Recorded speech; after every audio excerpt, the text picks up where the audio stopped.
Hello, everyone, and welcome back to the podcast. I'm your host, Joe Two in Love, here at your Aew Dynamite review for March 29, 2023 edition.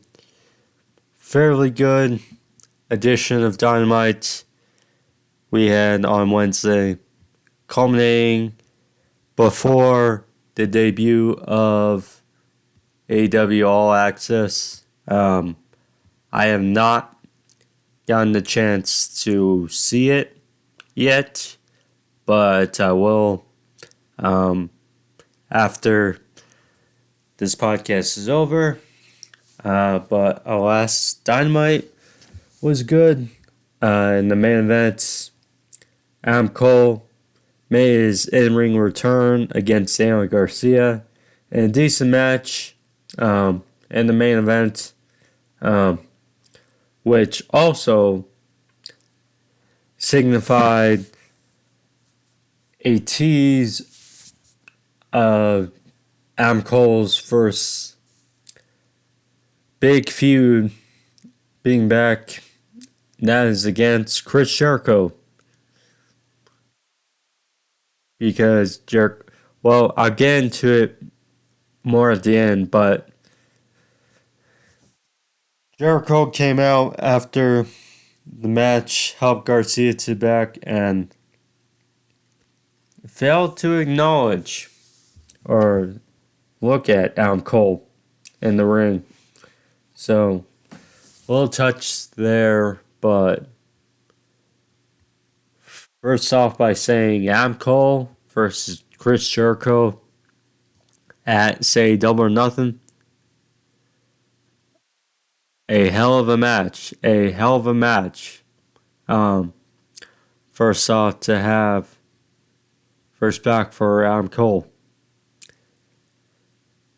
The other big thing that happened on Dynamite Wednesday was Bryan Danielson.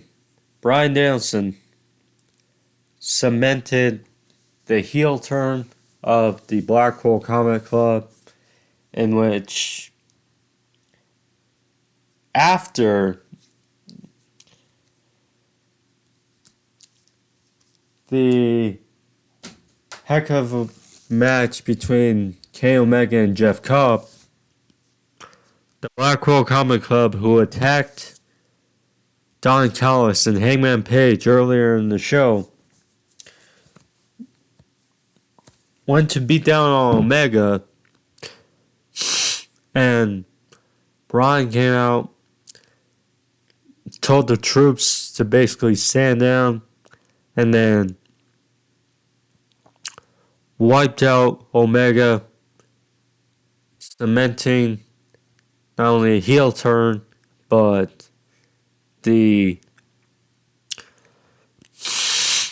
dangerous aspect of the Blackpool Combat Club. You know, the vibes this team is given,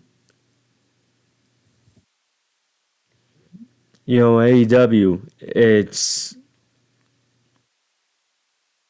almost just badasses, and, who can beat them?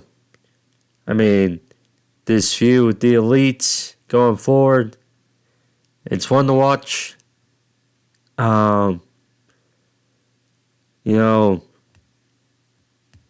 It's a shame that this real faction is getting more plug, more so than the House of Black, but nonetheless, there's that. But those were the big things that happened on Dynamite. Yeah. But still, we had a good show to look forward to. But before we get into the review, thank you for joining me. If you're new to the podcast, or if you want to see more, click that subscription box in the corner. And click that subscription bell as well. And find all notifications for when I officially publish my videos. Sure. But alas, thank you. Yeah. So there's that. Oh yeah. So as I'm recording this, Ring of Honor Supercard of Honor is going on. So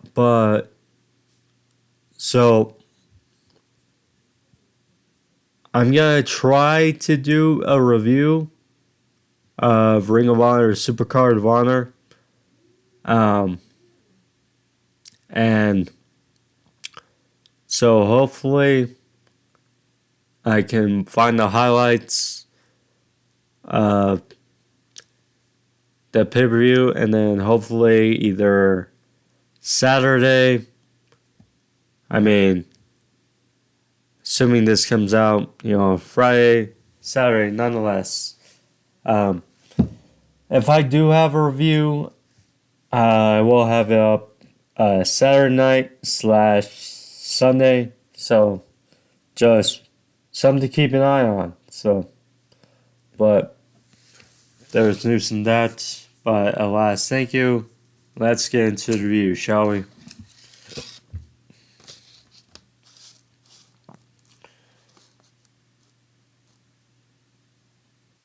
Dynamite start off with Jack Perry, Jungle Boy versus Matt Hardy.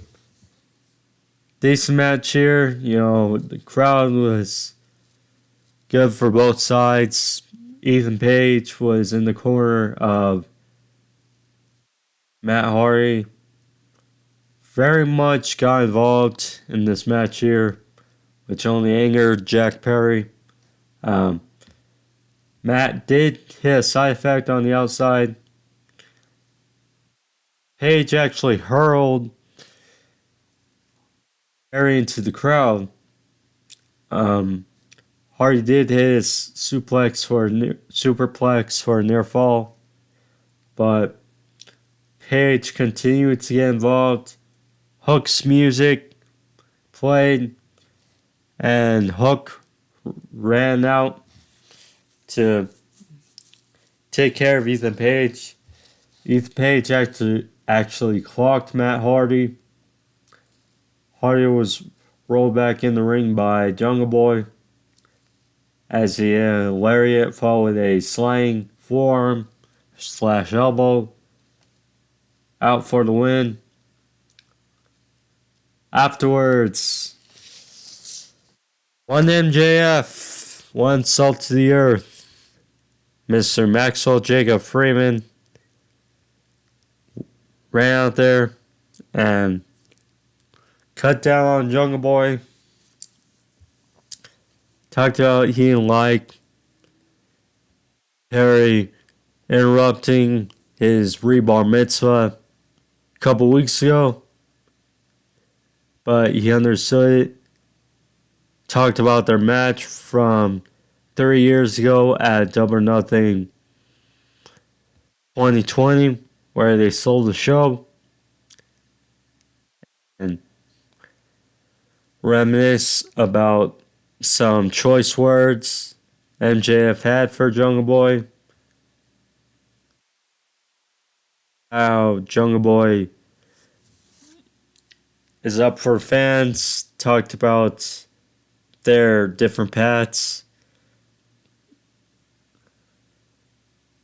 MJF brought up, well, yeah, it is easy. He gets to come here, say what he wants to say, get a big fat paycheck, and then go home to, quote unquote, the most magical place on earth, Long Island, New York, which they will be in on Wednesday. I'm only thinking that either Darby or Sammy Guevara gonna have place to spoil that for MJF. One of those two. And Jack, in a very passionate manner, said, well, he wished he was a little bit more like MJF. So he wished he didn't care what the fans say. So, well, maybe it could be more like a narcissistic piece of shit like MJF. But alas, when he wins the title from MJF, he'll do it his way and saying at least he won't wake up alone in the morning and hate the person he sees in the mirror. Boy, oh boy. And then MJF retaliated in heck of fashion. MJF touted Perry, well, good job. It only took you 4 years to learn how to talk. So he said, now listen to me. He said, like these fans, you're weak. You're weak-minded. You're weak-hearted. And said he pulled his hot piece-ass girlfriend, Anna Jay, to the side. And she said that Jack is weak between the knees, which obviously got Jungle Boy. Jungle Boy then attacked MJF, and then a brawl ensued with officials and such. And then MJF got out of the way before Jack could hit the big sliding lariat, or whichever you call it. But last one hell of a opening segment. Decent match as well with Matt Hardy. I mean,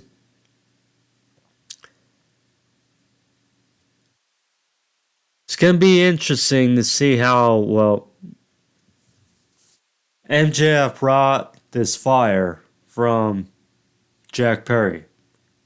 So now, let's see how MJF does the same with Darby and with Sammy Guevara.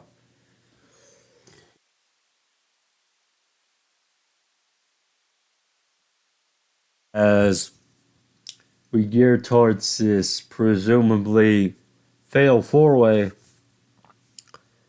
at Double or Nothing between the four pillars. I mean, it's going to be interesting, to say the least. Kenny Omega. So, he was backstage getting ready with Don Callis. Don actually apologized for his actions last week. Said, well, nothing happened.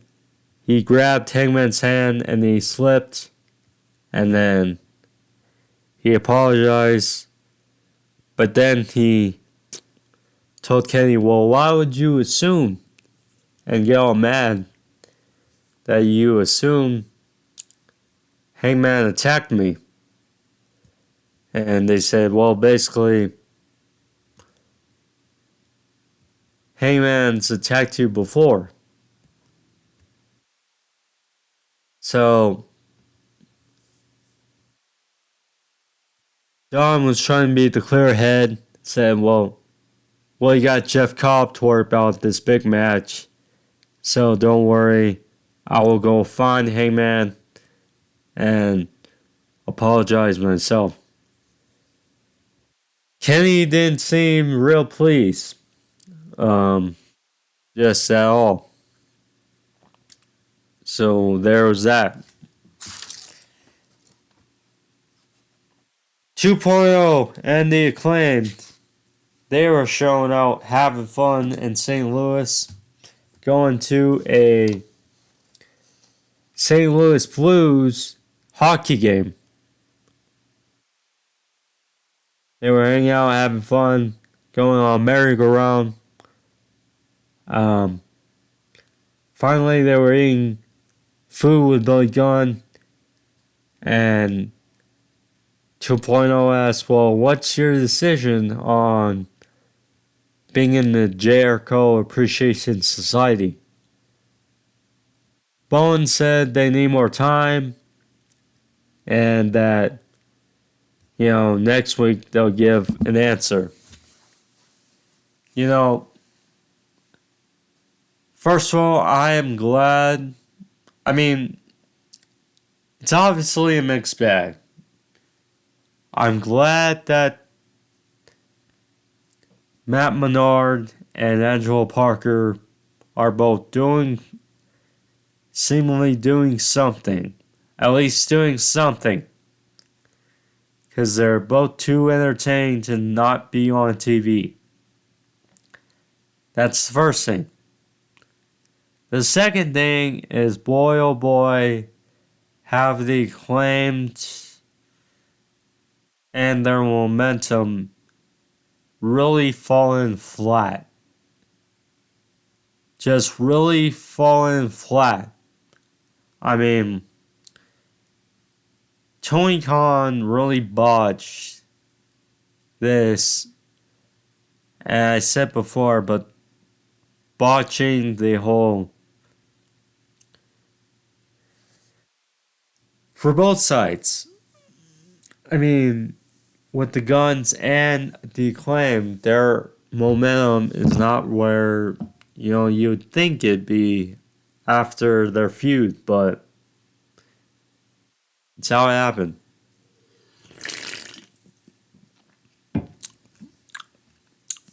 But I'm willing to bet the Acclaim is not going to be in the JS. And this will ultimately culminate in, say, a fight and perhaps a match between the two teams. Which, I mean, I'm all for that. So, yeah. Good. I would say.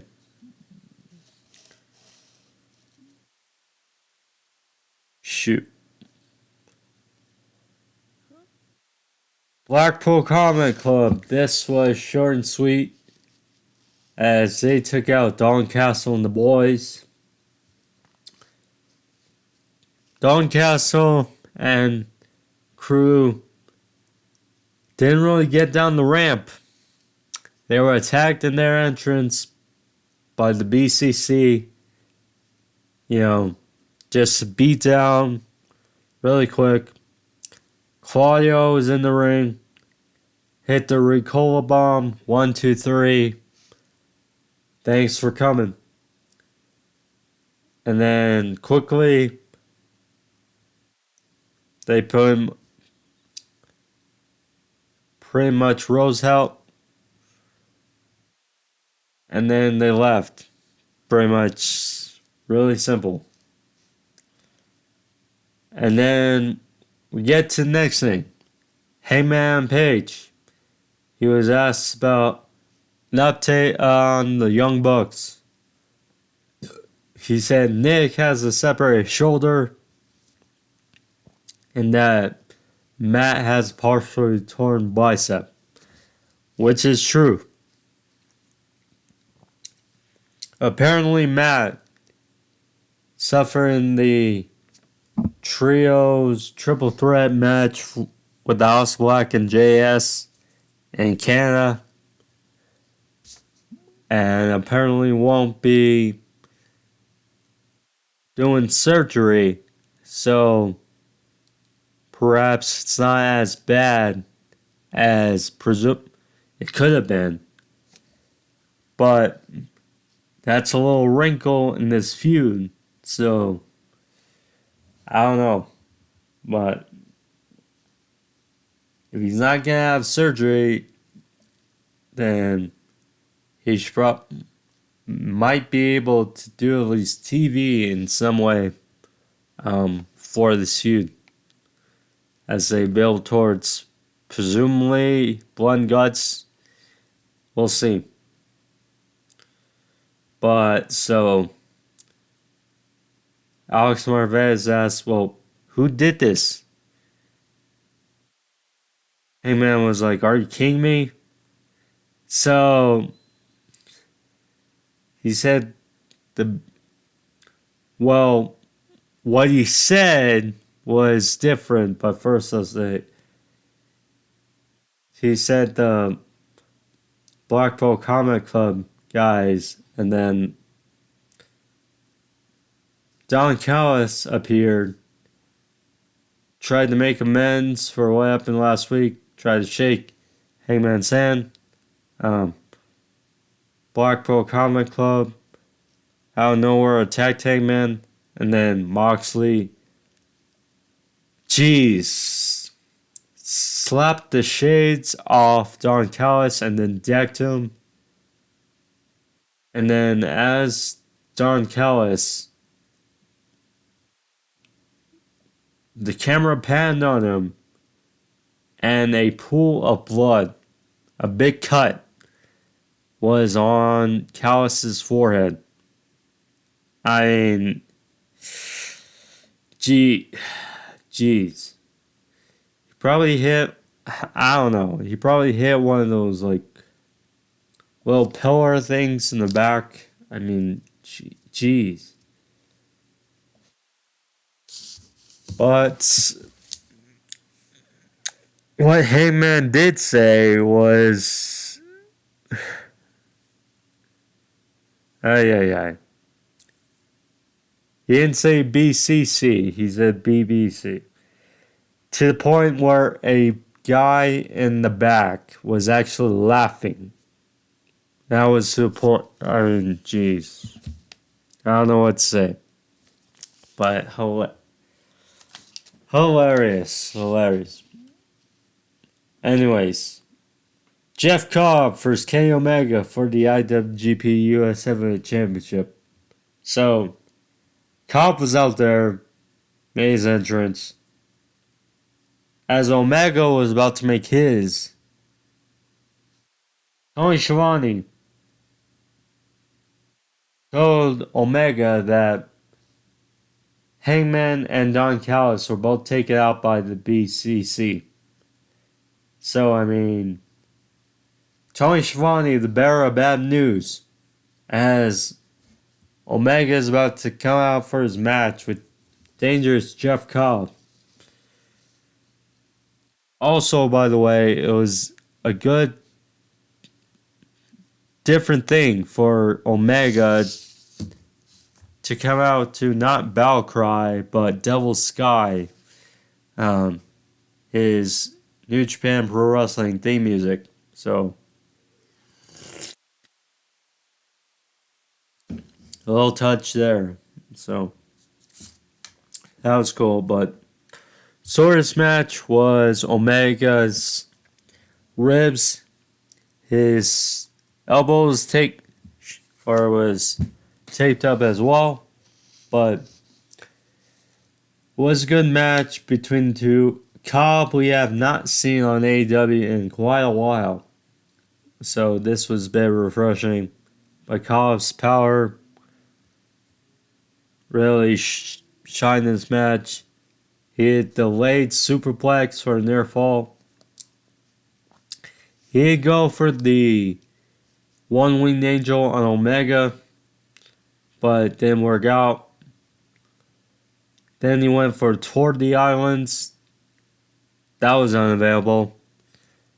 Omega fired back, managed to hit V-trigger, and then hoisted Jeff Cobb on his shoulders for the one winged angel.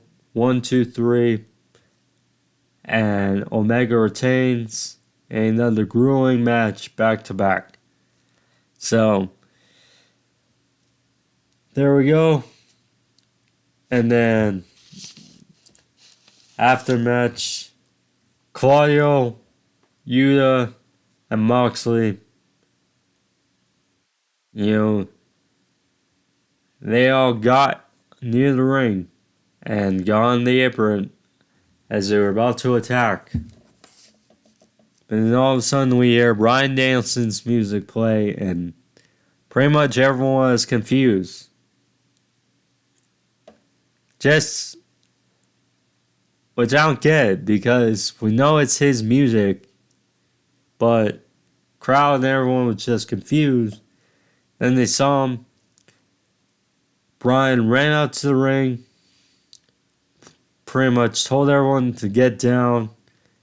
This is not how we are. We have not seen Bryan associated with these guys in quite a while. But he was up there, told him to get down. This is not how we are. He offered Omega a handshake and help up. Omega was conflicted, but alas, took the offer. Yuta got on the apron, and then Omega went to attack him. But then you saw Bryan, as soon as Omega turned around, hit a psycho knee, walked in the label lock. The rest of Blackpool Comic Club got their strikes in, and referees and officials all had to make the save. But yeah, Blackpool Comic Club seemed complete and totally healed. So some odds there. I mean,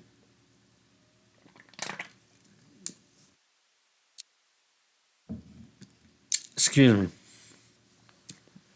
After Bryan, you know, he lost to MJF at Revolutions as the pure babyface. So, I mean, this was the right move, obviously. Now, I was curious how they were going to inject Bryan into this. And the way it happened, very good. Very good. And not only that, he's a heel. Bryan as a heel is great. Him going back to him as the Planet champion on SmackDown, that was great. So, I mean, getting resemblance of that, I'm all for. But, yeah, Bryan as a heel, good.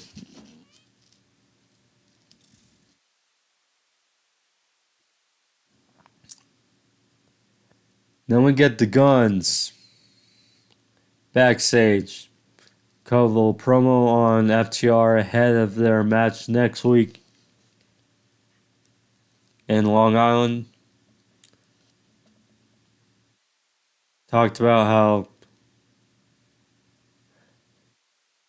they did their way to get to the top to be AEW Tag Team Champions. Said they didn't do like FTR and whine and complain for a title shot. Said that, well, their dad was the only one in the wrestling business they respected, and then FTR were their heroes, but they disappointed them. And saying, well, it's their titles versus FTR's careers next week. And then next week, FTR will live up to their saying because next week it'll be top guys out. It will be a fun match. FTR versus Guns. It will be a fun match. The story has been there. It's the whole way we've gotten here is the only gripe that pretty much anyone would probably have. Because, I mean, Like I mentioned the Guns and the Acclaim earlier, how they have both failed pretty much since their feud. I mean, it's like the Guns beat FTR. You know, FTR, you could have built. Now again, FTR was on this hiatus pretty much until a couple weeks ago. But now FTR is back. They are likely going to win next week. I mean, you could have built FTR up enough. Now I get it. The Guns, or excuse me, FTR and the Acclaim did have a match in December. But I mean, look, not a lot of people remember that match. Because, I mean, the build and stuff wasn't really there. But, I mean, you could have built FTR up big enough to make the match mean something more and then have it a pay-per-view, perhaps at Revolution. And then we build towards the Guns and FTR again, and then to help the Guns, then perhaps we get the Guns taking the titles off FTR. But alas, we're here. And FTR's their first match back since their hiatus are going to be tag team champions. And I mean, FTR is great. One of the top 3 best tag teams currently in pro wrestling. I mean, the way it is now, the Guns are really young. So, I mean, this won't be their last title reign in AEW. But, I mean, again, just, you know, how we've gotten here is the only issue. Well, we'll see where we go after. Going into Double or Nothing.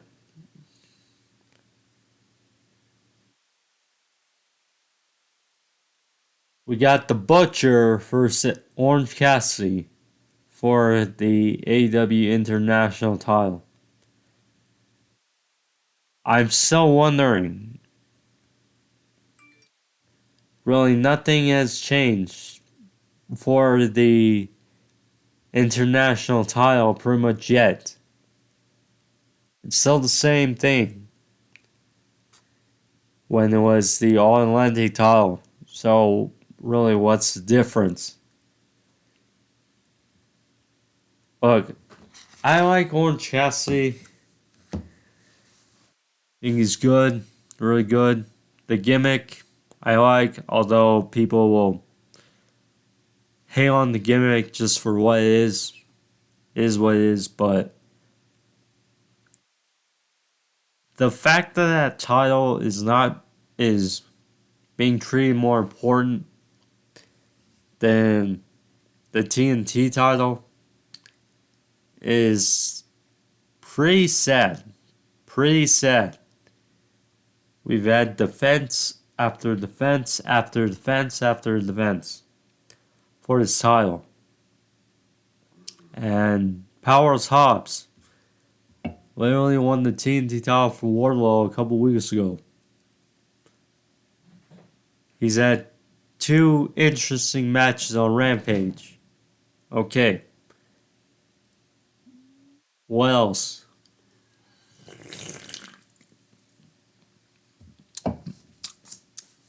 If anything,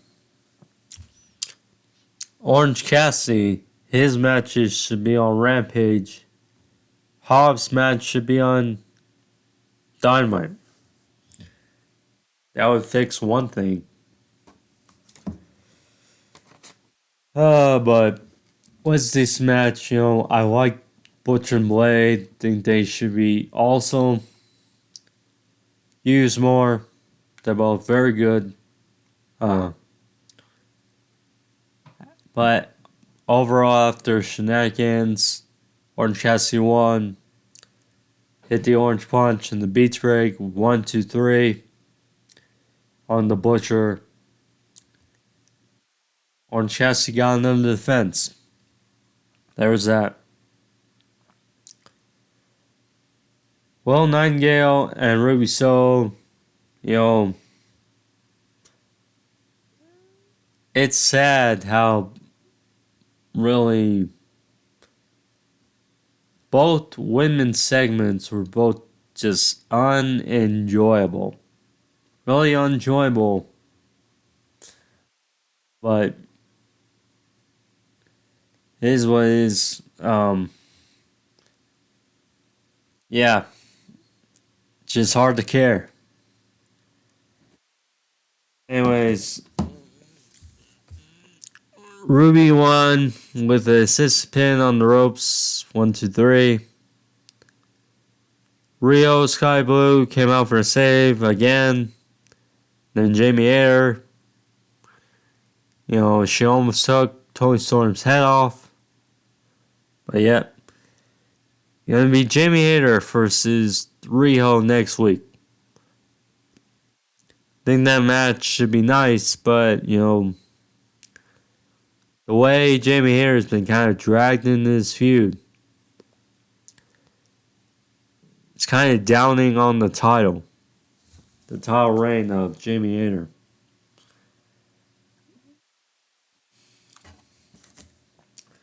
Main event. Adam Cole versus Daniel Garcia. Good little match here. Kind of an easing into it back match a bit for Adam Cole. It was like 10 minutes, decent amount of time. Garcia, he had not one, but 2 pile drivers. A little worrisome to me, and pretty much anyone. He won for a near fall. Yeah. But Cole fired back. Yushiguroshi for a near fall. Ultimately won with Panama Sunrise and the Boom. 1, 2, 3. Adam Cole got the dub. As expected in his return match. I think that's definitely caught me off guard. Definitely. Britt Baker came out there, embraced Sir Boo, Adam Cole. They kissed. Streamers literally fell from the arena. I mean, for Adam Cole's return. As we gear towards All Access. And then we heard Chris Jericho's music, and I was like, oh, here we go. Then Jericho waltz out there, grab down Garcia, try to help all the streamers off him, and then consoling Garcia, and then he didn't look at him, but twice. He looked over his shoulder, and knows the threat of Adam Cole, and the match seems to be coming sooner rather than later. Feud should be nice. Should be good. for Cole's first feud back. So, interesting to see. But, nonetheless, that's the review for you guys. Hope you guys enjoyed it. Yeah. Was a good episode. Dynamite. Gearing towards the debut of All Access. But with the Blackpool Comedy Club and Adam Cole's return, pretty much the major things on the show. But yeah, good stuff here. But if you guys like this review, again, click that like, leave a thumbs up. How about the video? How about the channel? Thank you all. So yeah, I'll try to do, we'll see. I'll try to do a Ring of Honor, Supercard of Honor review for either Saturday night or Sunday. We'll see. But anyway, see about that. But nonetheless, for a W review, see you guys next week. Adios and peace.